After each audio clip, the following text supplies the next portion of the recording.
Let me tell you how your stress is created. There are three characters in this story. Character number one, circumstances. Character number two, your automatic brain. And character number three, you. So your circumstances are things that happen outside of you. They are the words that your boss says. It's the look on your coworker's face, your emails, your to-do list, your job title, the amount of money you have in your bank account, etc., etc. The world has a lot of circumstances, and you spend all day just running into circumstances. The second character is your automatic brain. And your automatic brain is like ChatGPT. It's like a little AI co-pilot that sits on your shoulder, except it's not artificial intelligence, it's automatic intelligence. And your automatic brain spends all day long providing you with running commentary on all the circumstances that it encounters. And this commentary it gives you is extremely detailed. Your brain gives you an interpretation of what the circumstance means for you. Then it gives you a feeling based on that interpretation, and it gives you an action plan for what you should do next based on the interpretation and on the feeling. And your brain never stops. Every waking hour of the day, it provides you with a continuous stream of commentary full of interpretations and emotions and suggested action plans. And the last character in this story is you, and you are the user. If your automatic brain is like ChatGPT, you're like the person at their desk. You are the user. You're sitting in your desk chair, looking at your screen, and you're watching that screen fill up with all of this commentary from your AI co-pilot. Now, here's the thing about the running commentary that your automatic brain gives you. Your brain, just like ChatGPT, can give you an almost infinite number of interpretations and emotions and action plans. And all that infinite commentary, broadly speaking, falls into two big categories. And those two categories are secure and insecure, safe and unsafe, no threat detected and threat detected. That's just three different ways of saying the same thing. So if your automatic brain interprets something as being unsafe, what it does is it activates protective mechanisms. Here's some examples of what that could look like. Your brain might create the feeling of inadequacy and give you an action plan of do extra work to make sure you don't look stupid. Your brain might create the feeling of overwhelm and give you an action plan of scroll Instagram and procrastinate that big project. Your brain might create the feeling of uncertainty and give you an action plan that says keep analyzing your options, but don't commit to a choice. Your brain might create the feeling of anxiety and give you an action plan that says figure out if that person is mad at you and then make them like you again. Your brain might create the feeling of defeated and give you an action plan that says give up, crawl into bed, and stay there forever. These are all examples of common protective mechanisms that brains tend to deploy when they feel threatened. The 5 examples I gave you are actually examples of fight, flight, freeze, fawn, and fold. And there are a million subtleties, nuances, and variations in what these protective mechanisms look like in each individual person and each individual situation. But the overall theme is still the same.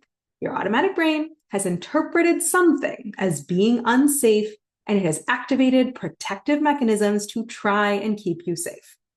Insecure overachiever is who you are when your protective mechanisms are activated. Now, if your automatic brain interprets something as being safe, it doesn't activate your protective mechanisms. And secure high performer is who you are when your protective mechanisms aren't activated. Secure high performer isn't something that you have to become. It's something that you have to return to. That version of you is not something you have to create. It's something you have to simply uncover. It's not a new house that you have to construct and move into. It's the house you're already living in. You just have to turn off the alarm system. So how do we do that? We do that one mental ChatGPT prompt at a time. Because here's the amazing thing about your automatic brain. Just like ChatGPT, it is extremely responsive to whatever prompt you give it. So all you have to do is throw a new prompt at it and see what your brain says in response. You just have to see whether that new prompt helps your automatic brain interpret its circumstances as being safe so that it deactivates your protective mechanisms so that you can go back to being a secure high performer, which is who you really are. So in all my posts and all my videos, what I'm really doing is I'm giving you suggested mental ChatGPT prompts. I give you thought suggestions, new perspectives, and new ways of thinking about things, and I just drop all those things into your brain. It's just like a ChatGPT user typing a prompt into the text box and hitting enter. I'm literally doing that in your brain through my words. And my hope is that these mental ChatGPT prompts will cause your brain to shift from an insecure interpretation of your circumstances to a secure interpretation of your circumstances, and therefore turn off your protective mechanisms, take you out of insecure overachiever mode, and put you back into secure high performer mode, which is actually your natural home base. Now, that's the most I can do in my posts, right? All I can really do is drop a mental ChatGPT prompt into your brain, cross my fingers, and hope that your brain gives you some helpful outputs in response. In my coaching sessions, we can take it a lot further, because in my coaching sessions, what we really do is prompt engineering. We start off by just taking a download of what your mental ChatGPT is saying right now, and we'll just assess, broadly speaking, whether it's in insecure overachiever mode or whether it's in secure high performer mode. And if it's in insecure overachiever mode, I'll just start throwing some mental ChatGPT prompts at it.